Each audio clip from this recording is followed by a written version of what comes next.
Yo guys, what's up? How's it going? Today is Monday, and today we're looking at US Steel. US Steel has had a big run. Cool off. It's going to cool off here in the commodity sector a little bit, depending on what happens. But steel has had a nice run. Be sure to subscribe and look for my technical indicators video coming later this week describing this. But I want to get a jump on it because I'm not sure what this is going to do. You can see it's up $1.70 today. Whew, that's pretty good for U.S. Steel. So what I'm going to do is I'm very bullish on U.S. Steel, and I have a bunch of the shares, but I am going to sell a covered call.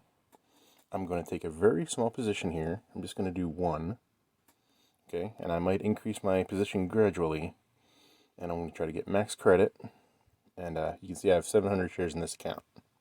So it's not a huge deal, only a couple $100, but, you know, it's not going to go up that much further. And we'll see what happens.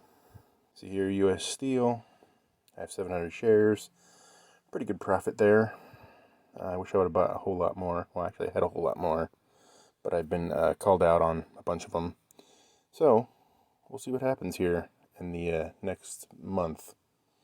So be sure to subscribe. Thanks for watching.